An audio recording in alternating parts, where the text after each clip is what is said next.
Hi, and welcome to the R2RB Women Entrepreneur Spotlight. And today I have Julia and Tara from Tried and True Just for You. Julia and Tara live and have their business right here in Delaware, and I'm very excited to have them here today, sharing hand-picked vintage and antique treasures that stand the test of time. Each piece is tried and true just for you. Hi, Julia and Tara, and thank you so much for joining me today. Hello. Hi, thank you for having us, Deb. You are so welcome. All right, so I'd like to ask two questions to get us started. Where is one place that you have never been that you would like to visit and why? Italy would be my first choice. I know Julia's already been to Italy, but I have, my family roots are there, and I would love to visit and just visit the history, the art, the just everything, the food, everything about Italy is appealing to me. So that would be my top choice. Nice. And Julia? Paris, I think, Mhm. because I've never been. And I've been to other European countries, but not France. And so Paris is definitely high on my list. Nice. I would like to join on both of those trips when you go. Absolutely. All right. So, who are you when you are not running your business? I am a high school principal. I am a mom. I am a wife. I am a dog owner. I don't always manage all of those things well, but I try. Lots of balls to juggle, but yeah, that's who I am when I'm not a business owner. Okay. I feel like I'm a business owner all the time. I'm also a mom, a wife, a dog owner, and a soon to be ex-federal employee. This will become the full-time job for me. My last day is Friday, and so I'm kind of in between the two, leaving one and doing this full time. And I'm feeling like, I'm just being held back by a rope right now, Mhm. ready to be unleashed onto the business full time. That's going to be tough hanging there in the middle. Yes, yes, but just a few more days, so it's almost over. All right. When you started Tried and True, what did you have the intentions of doing it full time, or has this now just put you in that position that this is going to be full time for you? Well, so yes and no. We had intended for it to be full time, just not this soon. We had hoped that we had, a good 5 more years maybe to really build the business and get it to a stronger place, I guess, than it is right now. And, things happened and we'll call them opportunities presented themselves. And I felt like I was really being called to work on the business full time. And if I didn't take the opportunity now, I probably would not have another one for another 8 years. Okay. So I decided to take the leap Mhm. Yeah. Okay.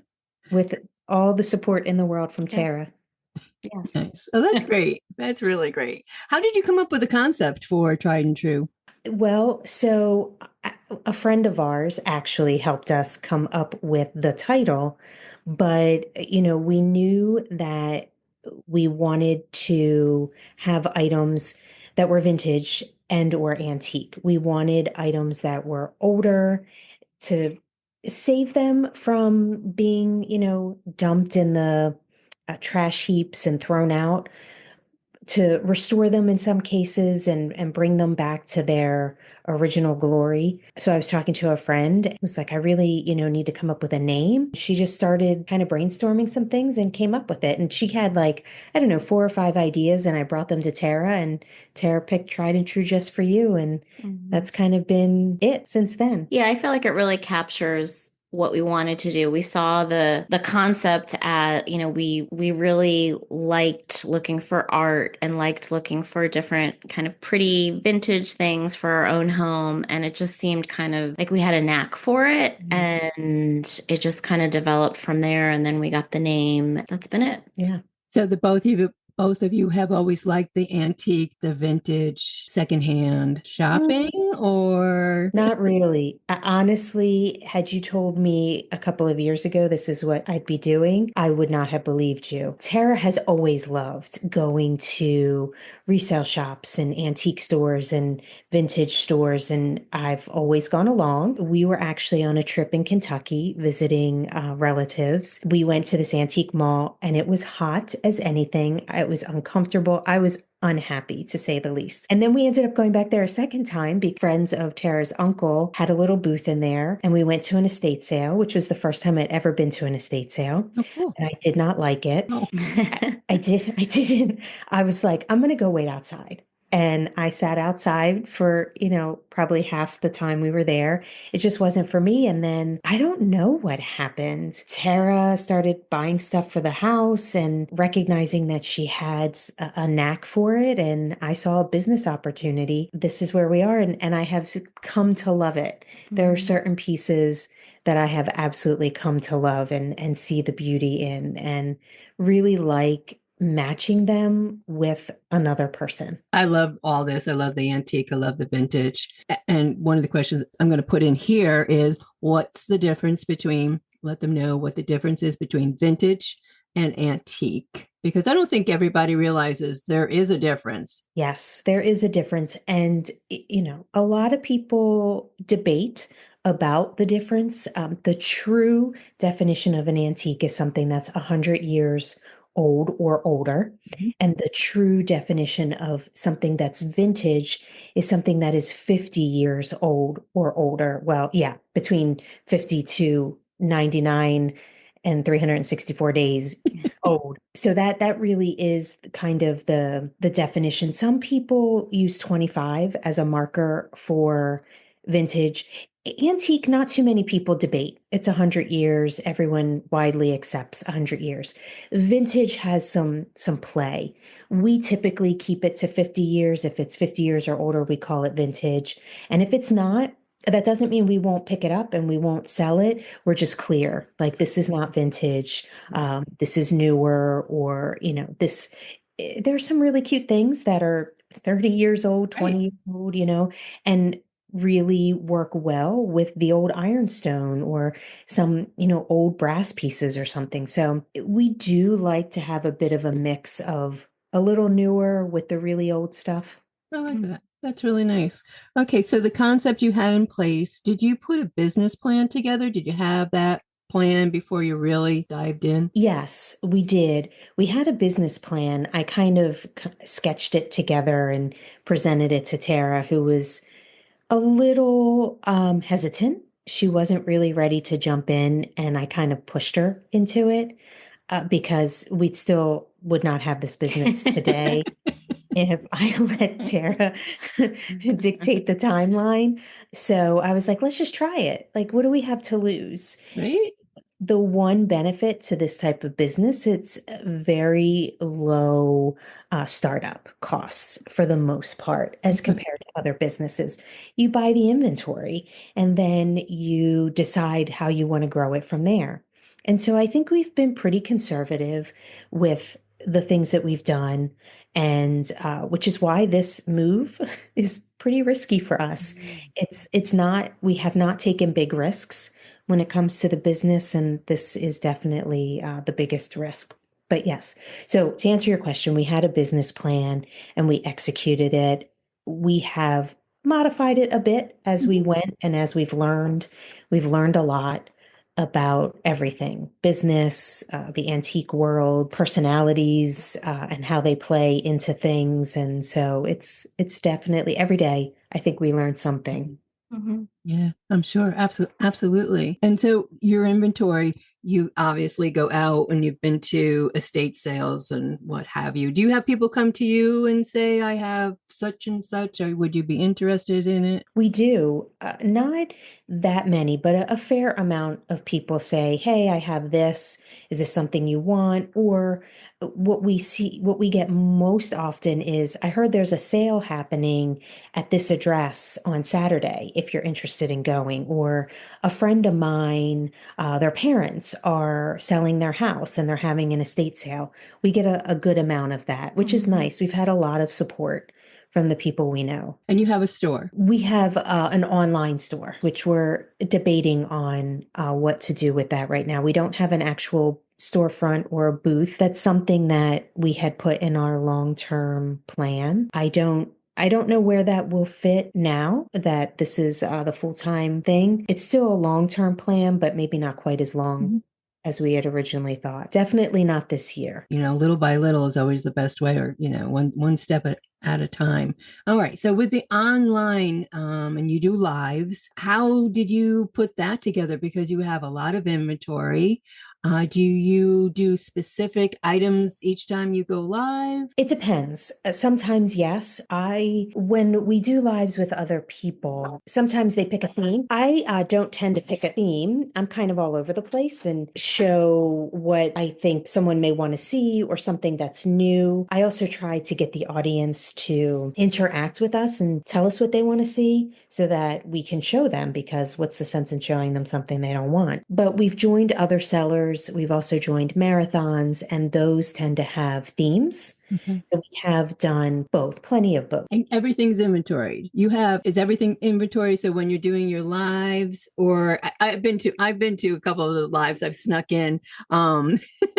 I mean, how do you keep track? Most things are inventoried.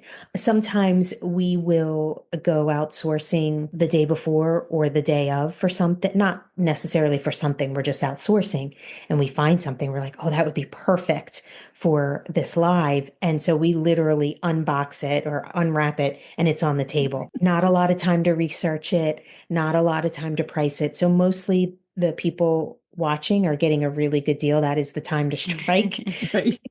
We haven't had a ton of time to research. So I do have a spreadsheet where I keep track of everything. Everything has a number, and everything has a price and a title and a description in my spreadsheet. And I have different tabs on it for, current inventory, sold. I have it broken down by month, my spreadsheet. I love my spreadsheet. I will not let Tara in my spreadsheet. Yes. I'm a spaz. So when I go in there, I wind up, moving things totally by accident. So I just prefer to stay out of it. Do you do any consignment? No, we have not done that. Not yet, anyway. All right. So you do everything promotional wise through social media. You get a good response? A fairly good response. It's growing for sure. I'm always looking for new ways to grow our audience, to expand our reach. Some of the things I have in mind for once I'm doing this full time is looking at other avenues, because right now it's mainly Instagram, and Instagram could go away. The whole TikTok scare really opened a lot of people's eyes, and so if Instagram were to go away tomorrow, we'd be stuck. So I am going to start expanding a bit, selling on other platforms. I think Instagram will probably be the main platform as long as it's there, as long as there's a space for us to sell. But I'm definitely going to expand outside of that. We recently got t-shirts. So we are like a walking billboard, or we will be once the weather's nice enough to wear t-shirts. There you go. Giving all of our kids the t-shirts. We're like, wear these. You must wear these. That's it. Would you ever consider doing, or have you done like pop-up, taking your inventory? We did that one time, and I am not opposed to doing it. The one time we did it, it was a lot of work and not a lot of reward. If we were going to do something like that, I think we would have to be a little smarter about it. Maybe do something that's like a 3-day event where you can take things and set them up and leave it. Well, not leave it, but have it set up for something that's a little more bang for our buck, because it was a ton of work. I can imagine. Make sure everything was stickered and then loaded up and then unloaded and then reloaded. And the place where we were was full of regulars. A table became available, and we happened to luck into it. But we spent more time answering questions about the person who was typically in that spot. And you don't have easy product to move. I mean, you have different shapes, sizes, weight, and what have you. So yeah, that would be a lot, but yeah. Okay. Yes. Let me ask you this. What hurdles did you have to work through in the beginning to, get it in motion? I think our biggest hurdle initially was finding people to purchase our items because we had no idea what we were doing. We kind of reverse engineered this. We bought some stuff and I was like, I recognized that I needed to do live sales. So I was like, well, how do I do that? I can figure this out. And we found some people that were willing to do live sales with us. And we just kind of jumped in. No clue what we were doing. I mean, I had watched live sales, so I knew like how it flowed and what I needed to say, but Right. really not a clue what I was doing. And so it took some time to kind of build up a reputation, if you will, and to build up an audience. And we're still building the audience and the reputation. I mean, it hasn't even been a year yet since we've done our first live. It wasn't until like April 19th or something when I did my very first live. And so we're still working on the presence, building a presence. And while the community is very open and welcoming, at the same time, it's very difficult to break into, which is very confusing because you have all these people who are very open and welcoming and sure, come join us and be part of this. But then the people who show up for them to make purchases aren't really showing up for us to make purchases. So that puts you in a position that is hard as much as you hear, come on, we'll help you. And yet, like you said, yeah, that's a hurdle to get through. Has it been a year then for you? we established the business in February. So that has been a year, but we did not start doing live sales until April. Okay. So that would be a year in April. We were just doing eBay and like flat sales, trying to just kind of post things on Instagram. Hope it worked, and it did not. So we changed that a bit. You're on Facebook. You do the notifications through Instagram for the live events? The live events are on Instagram, and because of Meta, everything's tied together. Okay, so that's how it works. Yeah. So when I do something, and I don't know if every time I post on Instagram, it appears on Facebook as well, or if I use the Meta Planner, then it appears in both. I think that's the only time when you see it on both. And I like using the planner because it's a little easier to use, I think, and I can schedule things much easier. So it does appear on both. I don't know if that gets us any more people, though. Cross-referencing it between the two sites. I know I do that too. I use the planner, which, like you said, is great because I can sit down, usually on Monday evenings, and I'll do a week or 2 weeks. I have done a whole month, but that's a lot of work too. And then it'll post on both. But I think you guys working at it the way you're working it and organically growing it. And I think here in Delaware, everybody loves the antiques and vintage and the secondhand items. Do you have a piece in your collection that stands out? Is it a little obscure, a little off, a little different? I don't know that we have anything that's different, but we have a bit of a unicorn. I'm gonna get it. Yeah, you can get it. So there's something called elephant ear creamers. The handle looks like an elephant ear. Okay. They're incredibly hard to find. And you can see the how cute. They are very cute. This one's really old.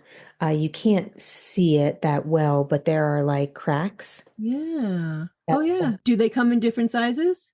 Yes, they come in different sizes. This one's an ironstone one, and it's all white, they're pretty coveted. And we've only ever found this one in the wild. Yeah, it's pretty small. It is. Super cute. It is cute. It is. We've had a few other elephant ear style creamers, none all white like this, and none ironstone. So this is definitely our unicorn, and we've only ever shown it one time because we don't want to get rid of it yet. I would like to find another one before we get rid of this one. I don't blame you. Did you have second thoughts in the beginning when you were launching? I think we've had second thoughts a few times. There have been some hard moments where I would not say out of frustration, like this isn't going well, we should give up. I think we've had moments where we've said, okay, should we give up because of all these reasons? Is this not the right space for us? And kind of reevaluated our plan and what we wanted to do. And every time we've come back to, no, this is just a hard moment. let's push through and see it to the other side. And now we're just going to keep on pushing through.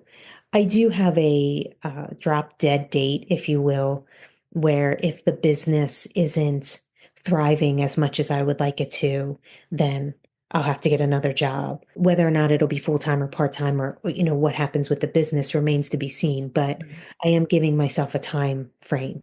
And you do need to do that. I mean, with any startup, you do have to give yourself some leeway and get through all the ups and downs of the first 2-3 years going through it. Knowing what you know now, is there anything that you would have changed in the beginning putting it together? I think the only thing I would have changed is maybe done a little more research, maybe talk to a business coach or someone or an Instagram pro to get some tips and tricks on how to succeed in the platform because I was still totally winging it a good amount of the time, learning as I go on the fly. And I think that maybe had I taken that step, things might have been a little easier at some points along the way. Do you have people that you can reach out to talk about the different pieces that you acquire and ask, about the piece or the business itself as well? Yes. So we have established a good number of relationships with people in the community where you can take a picture of something and send it and be like, what is this? Or even on a live with people. We've been known to either us or someone we're selling with hold something up and be like, do you know what this is? So we have really created some good connections and friendships. We've seen some drama that we haven't necessarily been caught up in, but we've seen it, from afar, and have been fortunate that we haven't really been caught up in it, but we still have been able to make some really good friendships and connections along the way. Nice. Did you have anybody in the beginning tell you that you were crazy for starting this up? I feel like people didn't really look at it as like a legitimate business. It was like, oh, isn't this cute that you spend your weekends going to estate sales and garage sales. And I don't think they really understood that there is really this whole community out there of people who want to buy these items. Just the time it takes to research them and present them. And I feel like we still struggle with that maybe a little bit when people hear that we do it. It's like, oh, that's sweet. But I don't know that they really see it as legitimate the way we see it. Antiques, the vintage, secondhand here in Delaware. I mean, it is a big commodity here. Mm-hmm. I think so. One, because I'm always in one. I'm always at it, looking online, or I'm at one, finding all the stores. So, I guess maybe if you're not into it, you might think that way. But yeah, this is a great state to, really look into for the antiques and vintage of what you have. I was reading your blog, and one of the posts discussed how vintage and antique pieces can keep us connected to the past while helping the environment. Tell us about that and what it means to you. One of the prompts, I guess, to starting this business was, in addition to Tara looking for things for our home, was my mom had passed away. And it had not been a year yet when we were kind of talking about the business. And, my mom really liked nice things. I don't know that and she always felt that things were thrown away too easily and disposed of. And so I don't know that she ever really used the term like, I like antiques or I like vintage, but she felt that people were too quick to throw things away and things weren't made like they used to be. And she really did like nice quality items. I couldn't always afford them, but liked them and bought them when she could. And so part of this was a paying homage to her and her memory, and also kind of doing something productive in her memory, something that she couldn't do, whether she wanted to or not, I don't know. But I feel like she felt stuck a large amount of her life, stuck in a job, stuck having to do certain things because of circumstances. Right. And so I often wonder what would she have done if she could have? And I'd like to think that some of what we do kind of honors that for her. And so, we see all these pieces, and, some pieces have masking tape on the back of them, and they have stories, and they have the names of people who own them. I just sold a plate the other day that someone was given when she got married in 18 so it was 50 years old in 1911, so 1861. 1861, this plate was given to this woman, and it had all the grandmothers' names Oh my that the gosh. plate had been passed down to. Wow. Yeah, now someone gave that away, Yeah. but Yeah. but we picked it up and we resold it to someone who loves the fact that that sticker's on there and loves the history. And so I feel like holding on, helping people keep those memories alive, even if it's with someone else, even if it's with someone Wow. who didn't know them, kind of helps keep the memories of all the people that we've lost alive Right. in different ways. So I would say that's Mhm. what it means to me. Yeah. I like that. I really like that. Yeah. The pieces, my mom, and that's probably why I like the antiques as well, is that my mom likes antiques and she has antiques that she's collected through the years. But not only that, we also have, she has her mother's pieces, still. And I have pieces of from my grandmother. We have pieces that were my grandmother's in the family. And you're right. They all tell a story and they're part of us. And yes, I've done it too. I've given things away, but I love the fact that you just said that it carries on with somebody else, especially if they know the story. And for me, walking into an antique store, that's exactly what I think. It's like, well, who owned this? Where was it? Where was it? Why is it here? So yeah, so what you do is it's important, and keeping it out of the landfills and everything, also is great for the environment. Absolutely, 100%. What's been the best highlight for the both of you for having tried and true? I love that we can do this together. This was always intended to kind of be our second act, like once we left our day jobs, but we really love spending time together. And this is a way to do that. I mean, we have been to some crazy houses and some crazy sales, and like we just laugh and we just have so much fun doing it. So it's, if you love what you do, you don't ever work a day in your life. Like we really love doing this. And the fact that we can do it together feels really special. And we feel really, not to sound trite, but feel really blessed that we can do it together. And we get to explore too areas. I mean, I've lived in Delaware all my life, and I've explored areas of the state that I've never seen before. Or even, going into Pennsylvania and Jersey, Maryland, we always make it a point to eat somewhere different, to find a coffee shop and have a cup of coffee and sit down and, plan out our next move. And we've had some really great coffee. We've had some really bad coffee, but we've had some really great coffee, and, have gotten to support local businesses in the area and these little coffee shops or these little cafes. And so I feel like continuing to give back even as we're working Sure. and finding things for the business and, enjoying finding new things together. Yeah. Oh, that's nice. That is really nice. And there is so much here in Delaware. Just real quick, my parents retired here 19 years ago. I'm here permanently 3, but I've always traveled back and forth from Connecticut. When I finally came down here permanently, I always like to get out and find new places. But my mom says, you've been to more places in 3 years than I have in 20. But it is nice. It is nice to get out, and I have great conversations with people. And I do the same thing too for my shows. I'll go out and find a different place during the week that I can talk about. And, it's just to strike up a conversation with somebody that you wouldn't normally probably strike up a conversation with, like you going out for coffee and finding all your antiques and what have you. So that's really, really nice.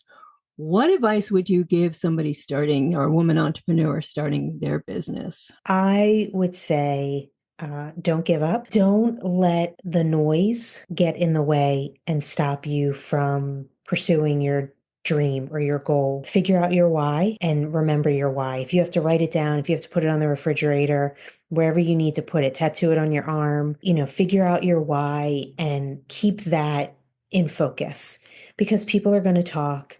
People are going to have opinions of what you're doing. It's right, it's wrong, it's this, it's that. All that really matters is what you're doing and why you're doing it. And as long as you stay true to that, then you will succeed. And keep looking at that note that you leave for yourself. Yes, there are going to be hard days, right? Yeah. Even the most successful business person has hard days. Every business is a risk, even the most successful ones. For you to continue to grow, you have to keep taking risks. So you are going to need that North Star, if you will, to keep guiding you in the right direction and reminding you why you do what you're doing. That's part of the exciting piece of it too. It's exciting as much as it is anxiety provoking. Right. And with that North Star, what's next for Tried and True Just for You? That's an interesting question. My goal for the next couple of months is to really focus on the marketing aspect of the business.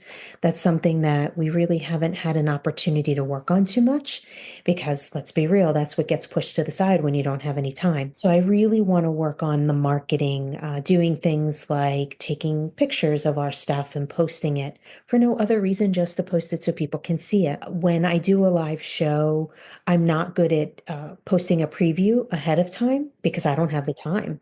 Right. Often I'm running. Like there have been days where I've literally run in the house from the gym, slid into the seat and pushed go. Face all red. I looked a mess, but there's filters for that. So but that doesn't leave me much time to post a preview of what's coming. And so I really want to spend a good amount of time focusing on those things. And also looking at how we can expand into different arenas to have various flows of income coming in. So it's not just via Instagram. That could go away, or they could make some drastic changes to Instagram. Who knows what's coming? And that's our short term next. I like it. And where can everybody find you? The best place to find us is on Instagram right now at Tried and True Just for You. We do have a website, triedandtruejustforyou.com. It is changing though.